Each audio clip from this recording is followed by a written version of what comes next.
Welcome to Country Gaming's inaugural character creation workshop. I am your host, Jason Waddell, and today we will be working on a Halfling Swashbuckler agility-based character.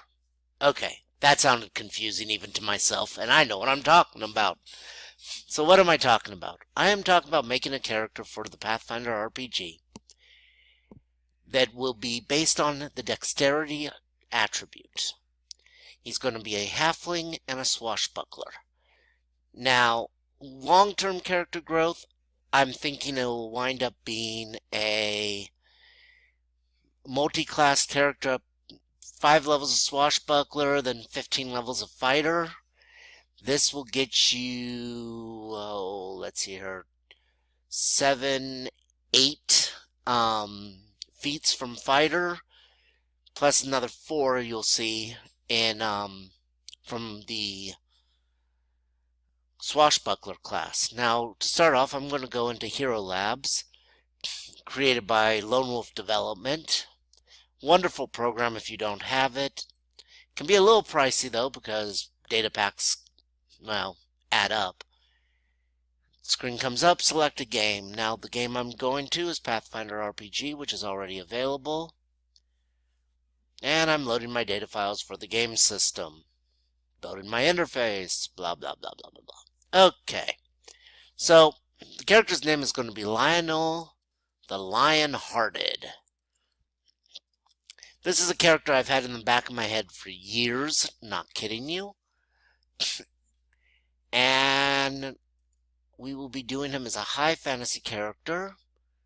We're going to use the Pathfinder Society organized play guidelines just because I know a lot of you out there will be using them for Pathfinder Society play. Now, I'm not going to need Advanced Race Guide or Race Builder. Yep. I don't really care about all that stuff. But going down here, I am not a big fan of the Pathfinder modules, so I'll be taking them off. I find that GMs are very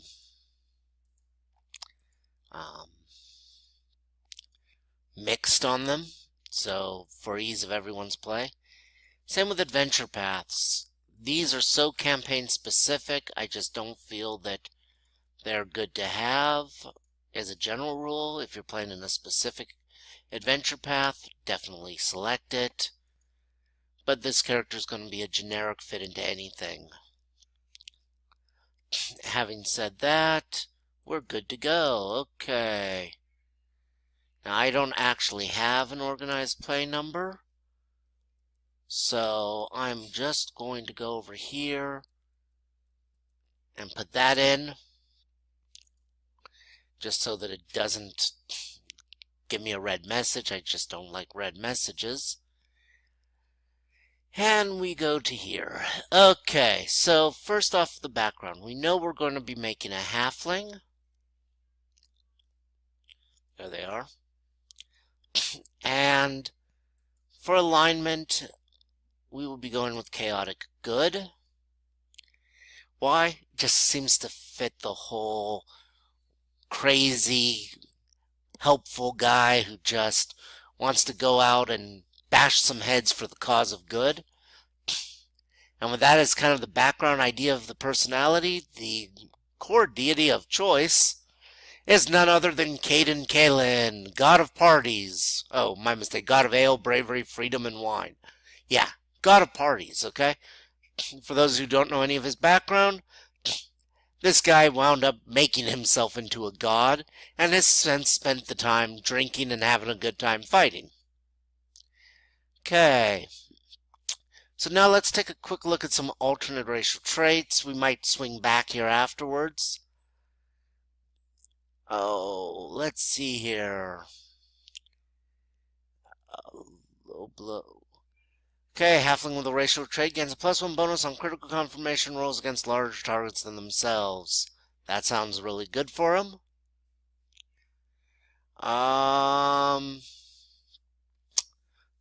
God, I must have taken it off. I think it's in the advanced race trait. So we're going to go with underfoot as well.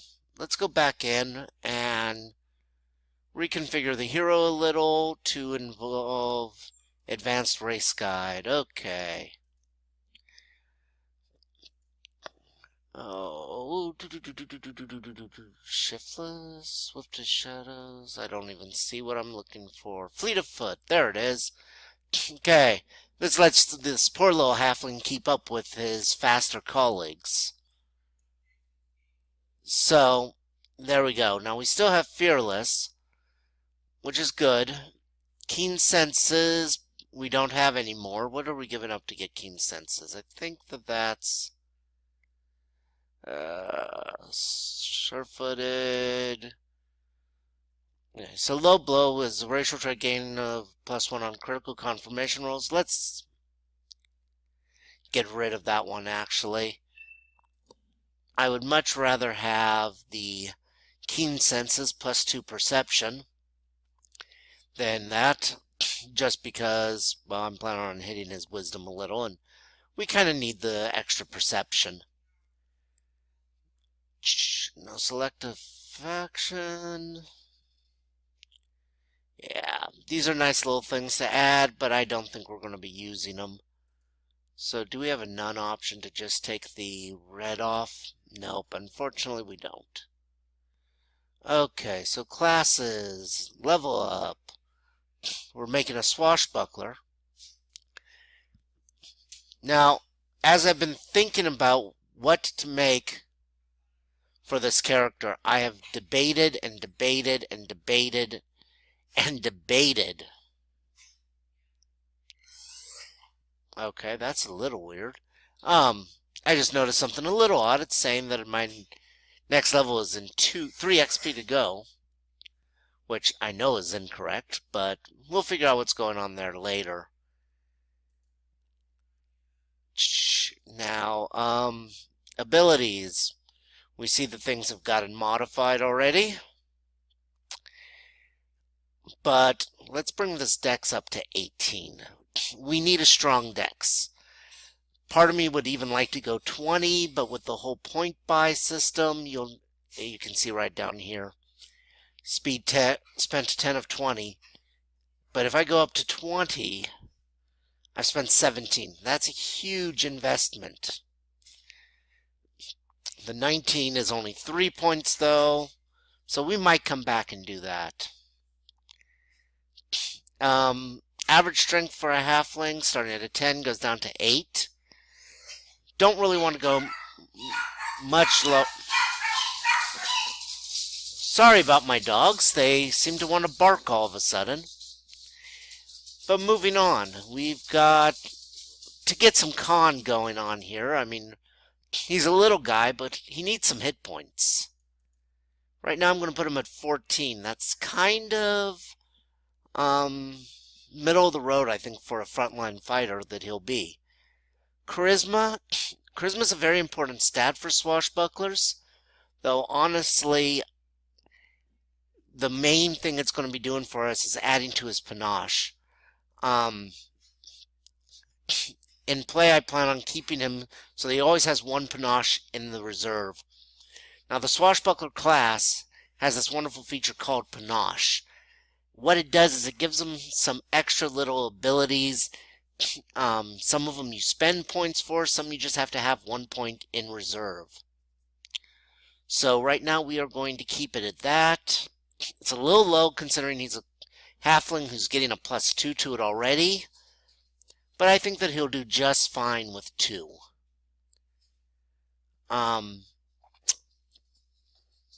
Let's get him up to 12 intelligence. I just like smarter characters. I think that we'll take a small hit on his wisdom. Yeah, it hurts our will save, but that's all it's really doing for us right now. And up his strength to 10. So what we have here is a good baseline stats for our agility-based warrior, our swashbuckler. Sorry about that little hiccup. My wife came in and had a question for me. Now, moving on, as I was saying, we have these good stats for our baseline character. Yeah, he suffers a little bit from wisdom, but for some reason I see him as the guy who sees 6 orcs that he has no chance of going against, and yet charging headlong into them. Lack of wisdom. He is a slightly on the smart side, good health, great agility, okay strength, and decent charisma. Again, a lot of people might say, hey, you're in a charisma-based race here, with a charisma-based class, why don't you up that to 16? I just don't think that it's needed to be higher than this 14 we have.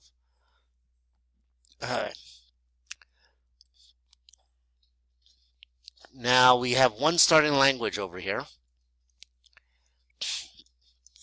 And maybe it's just because of Bilbo and Frodo and all, but I've always felt that halflings and elves go well together. Obviously, choosing your tongues, choosing your languages is up to you. Dwarf would be a good choice if he had more. Might drop a point into linguist to get it. But overall, I think that this is a good choice to start. Okay, so we've got all of our languages, we got our abilities, and we've got our swashbuckler's traits. Now, for his archetype. Now, archetypes is this wonderful little feature you can add. Oh, let's drop only valid items. Where it changes some of the basic class abilities. Now, I've been looking over these, and I already know I want to go with the Inspired Blade.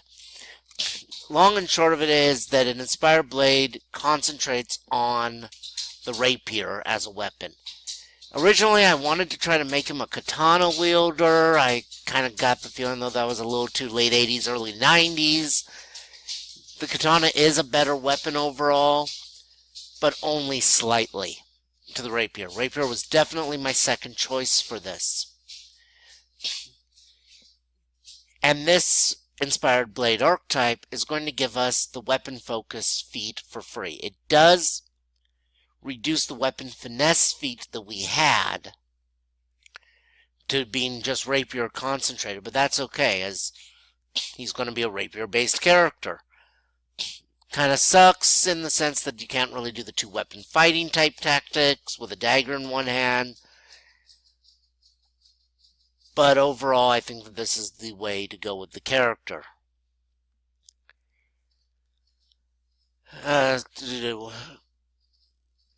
Also, it modifies the panache ability so that it's adds the intelligence modifier, so that +1 we got there makes up for the slightly weaker charisma. Unfortunately, it also means that we don't get panache for delivering the killing blow, just for hitting criticals, which this is going to be overall critical hit build. The rapier training, this modifies the normal swashbuckler's weapon training, concentrates it again on the rapier, but also gives it the improved critical feat at level 5 for free. Normally a fighter has to be level 8 to even get that feat. Most of the other modifications are minor.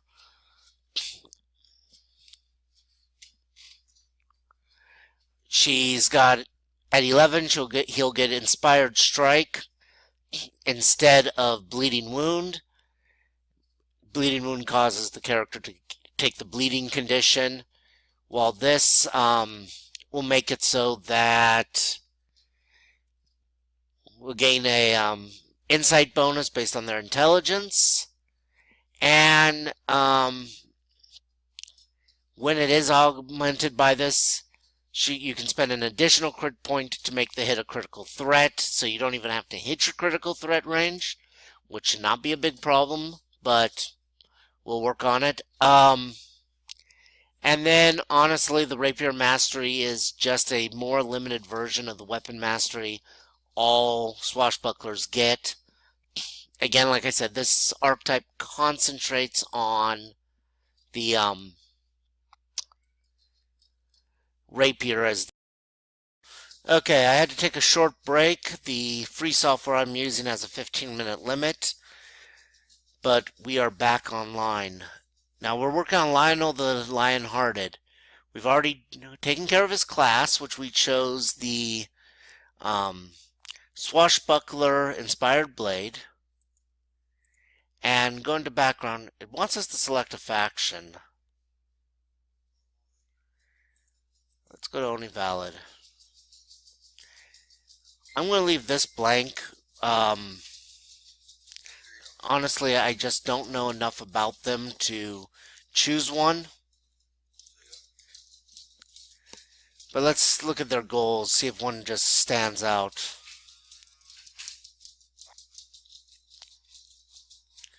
Let's see here.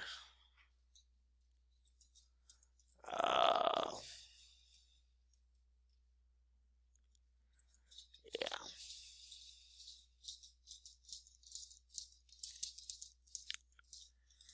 Oh.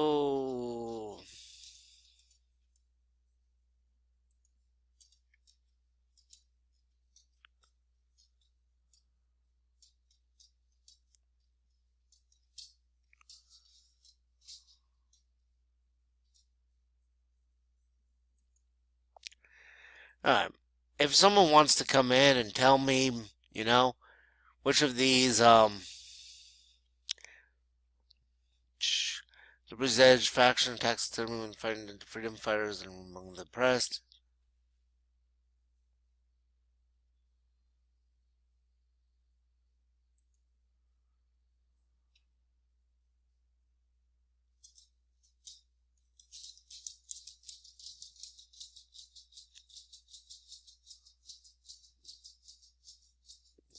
Yeah, like I said, I'll leave that one blank.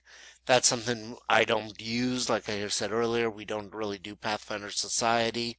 So I really don't know much about that one, I'm afraid. We'll go to skills, or feats, actually. Excuse me. Now, with the build we're doing, I already know exactly what feat I want. It's called the Fencing Grace. Basically, if you have a Dex 13, Weapon Finesse, which we get for being a Swashbuckler, and a Weapon Focus Rapier, which we get for being the Flashing Blade, we can take this. What does it do? It lets us convert our Dex to damage.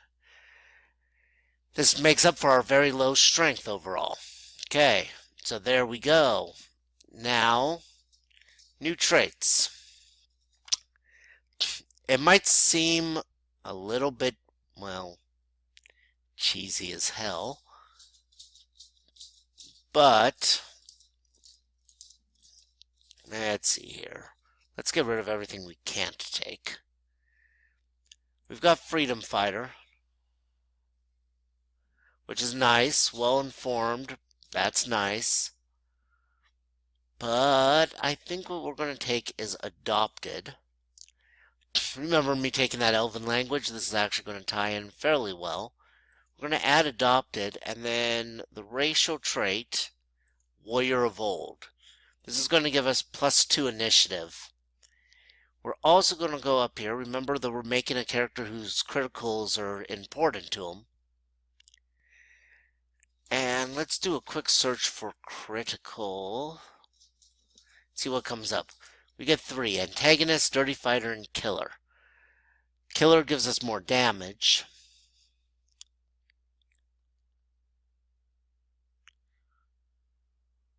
This gives us flanking damage. And this makes it so that our crit confirm rolls are better. So let's go with an atomic. Yeah, that word. Okay. Well, I am curious about this. Yeah, no. We'll keep this like this, okay? Yeah, I'll be the first to admit it's a little cheesier taking the Warrior of Old. Now, skills. Skills. Let's see here. Perception is a given. Everyone needs perception. And I think a -1 sense motive, That wisdom kind of hurting us a little. Let's bump that up a little. Now, between the class and the intelligence, we right now have 5. If we want to, we can go back in, change our favored class.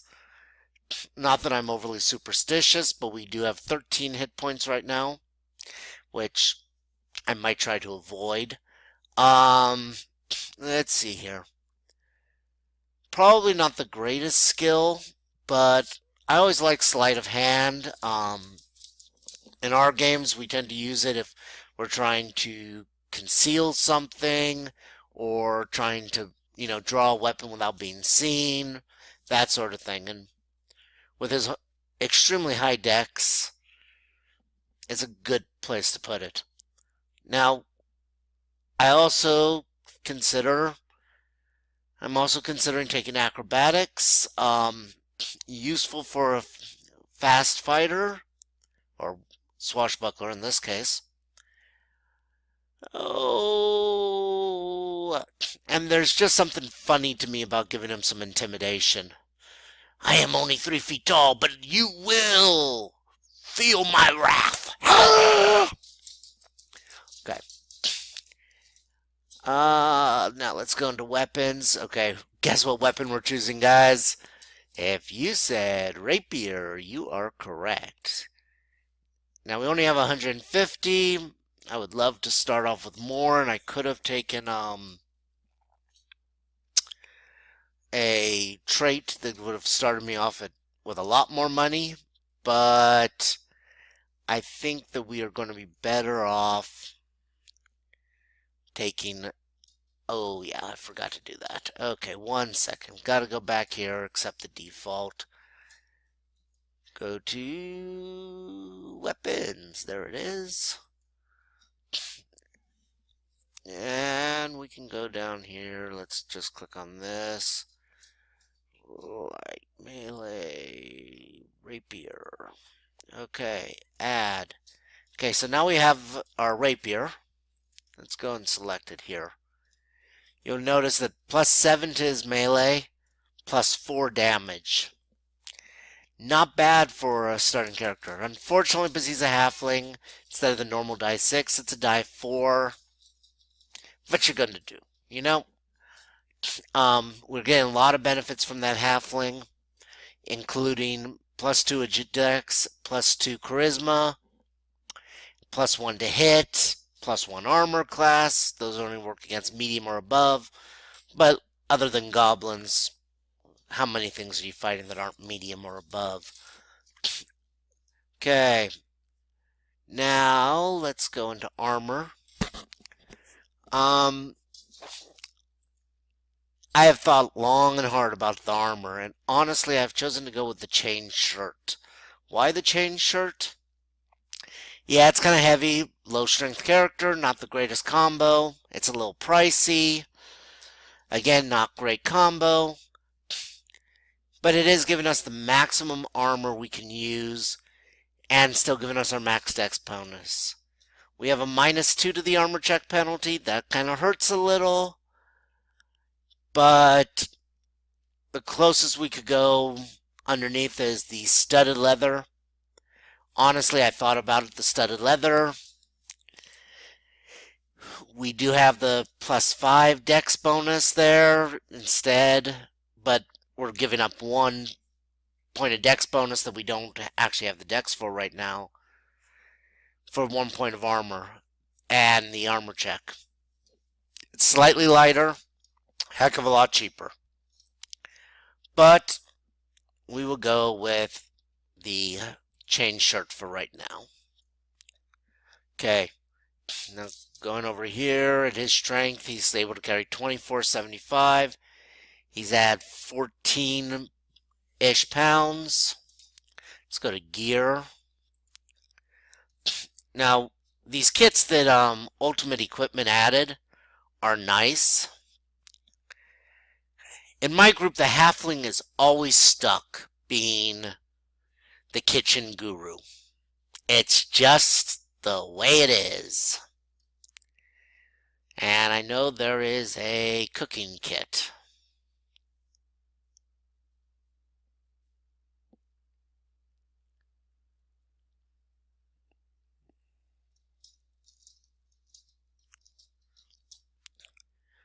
So we'll add that. Yes. And we'll come down here and just add the, who is he? Where is he? Where is he? Swashbuckler's kit. Okay. Okay. Now, ow. We are carrying a heavy load at this point. I don't know if I like that. But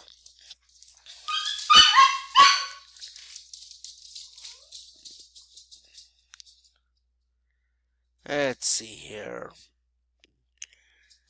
Let's throw everything in his backpack because I want to see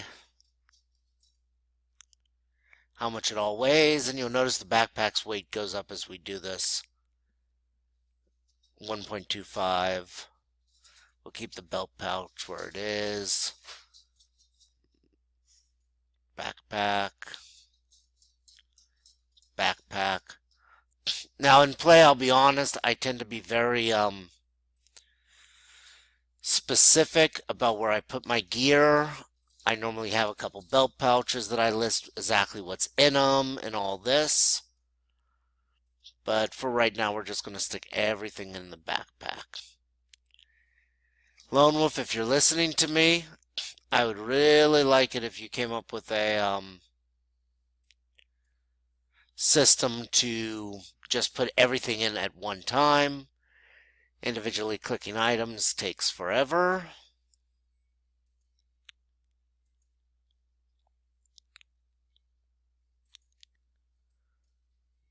Let's see here. Now my wife's in the other room playing her music way too loud. Sometimes it's like a teenager, I swear. But that's okay.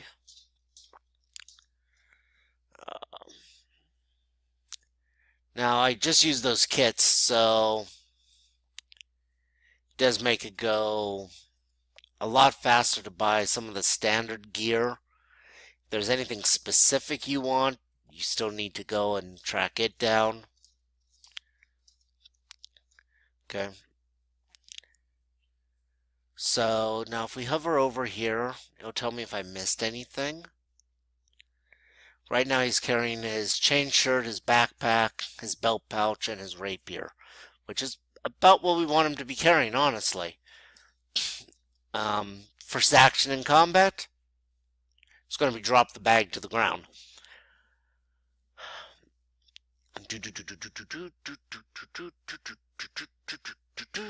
Okay. Now, I did notice a piece of gear that I just found so hilariously appropriate for this character that I am going to pick it up. What is it? It is a holy symbol flask. Now, I'm going to jump online real quick. Yeah, I was up on Paizo doing some reading, but I'll be honest, I'm a little lazy sometimes, especially with spelling. So I'm going to go up to Archives of Nethys, or however you say the god's name. Defined by Pantheon. There he is. And I'm just going to highlight his name, Control C, go back into the program, and put that down there like that. Okay. So we have 8 gold left. He's got a holy symbol. He doesn't really need one, but the idea of it having some drink in it really amuses the hell out of me. So, let's see here. God of Ale and all that. Alchematic drugs. Come on, it would be in here. There we go. Yeah, I'd say that's a mug of ale. So we're going to add that like that. And we are going to put that. Oh, it won't let me put it in. Oh, well. Okay. Welcome back. And we hit the 30-minute mark. Congratulations. If you're still watching me, I applaud you. Now, having said all that, we were buying our gear, and I was talking about the Holy Symbol Flask. I just love the idea. With this lovely god of ale and wine and all the rest, having a flask full of liquor just seems so appropriate religious experience for him. Um, yeah, okay, it's an excuse. I just find it amusing. We're at just under 8 gold left. I like my characters to be poor starting out, but not desolate. So I think I'll add one more belt pouch and maybe a sling. It's a great thing for um, halflings. God, I wanted to use that trademark to name for them, but I didn't. I was good. And this will give him a ranged attack. Maybe a dagger as well. But at 2 gold, I just think I will skip the dagger for right now. Sling, it isn't that much. It's free actually, though the bullets will cost a little. And all ammunition's at the bottom. So, barbed arrows, sling bullets, somewhere in here. I know they're here. There they are, at the very bottom. Yeah, 2 silver pieces. So that leaves us 6.76 gold. Yeah, I think I will pick up a dagger just for the sake of having one. Now, unlike most swashbucklers, the dagger is not going to be as helpful. Notice that it's melee +2 instead of melee +7. This is really a holdout weapon for him. Something he has, I don't know, tucked away in a boot or something. And like I said, we only have maybe 5 gold left, a little less. So I think that's a good place to stop on all this. Yeah,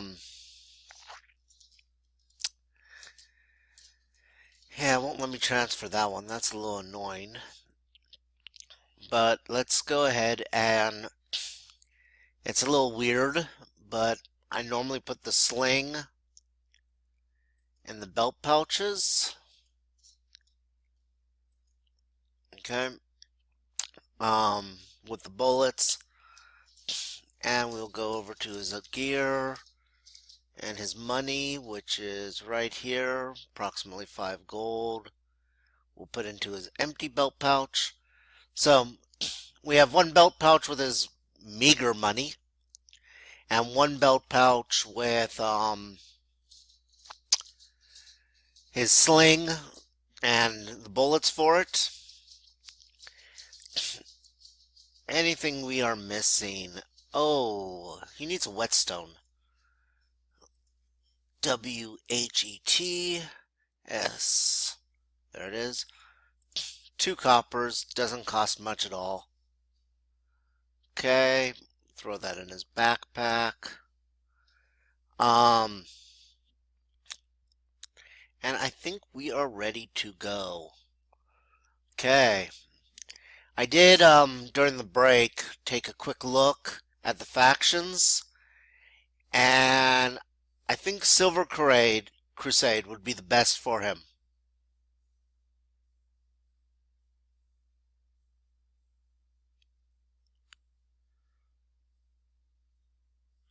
Oh. Or is it Liberty's Edge? Yeah, Liberty's Edge.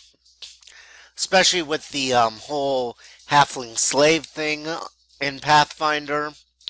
I could definitely see him going with that. So we've got the reputation or that done. Abilities we are happy with.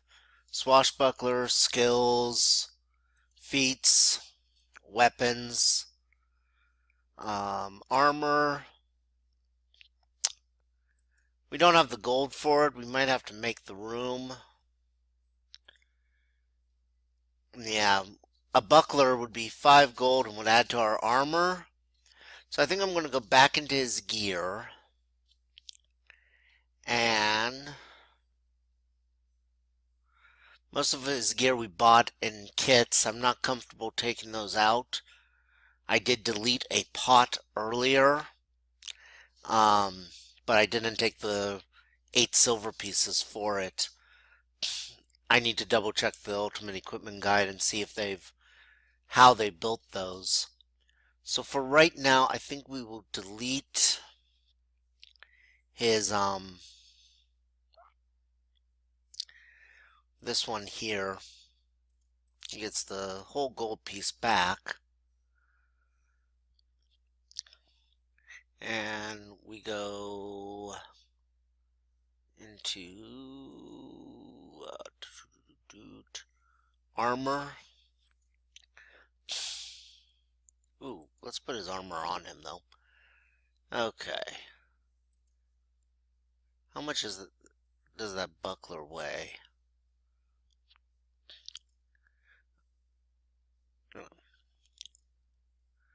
Now, as you can see, we are El Broco. Less than 1 gold right now.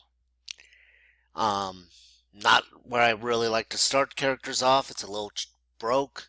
But it definitely gives him a motivation for going out and slaying the goblins or whatever.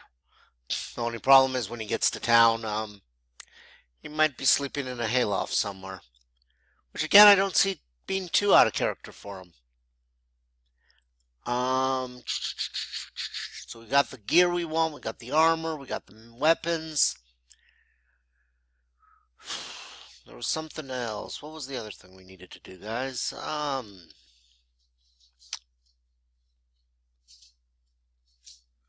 I'm not sure. Okay, I'm losing that little piece of my brain. That's okay. Oh, we gotta choose his gender. He's a male. Let's make him a even 3 feet.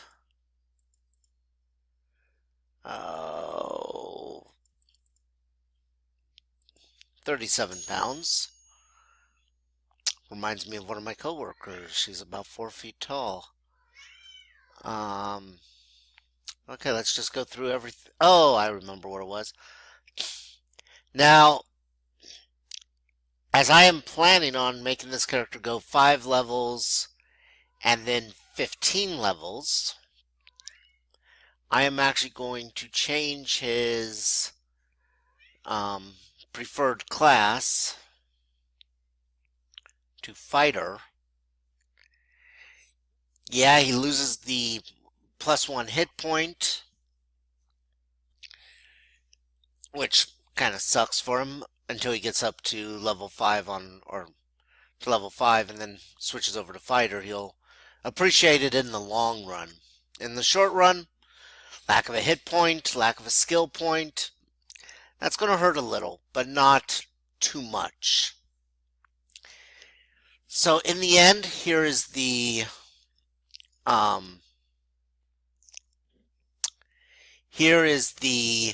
first level. Lionel the Lion-Hearted, Halfling Swashbuckler of the Inspired Blade, member of the Liberty's Edge faction of the Pathfinder Society.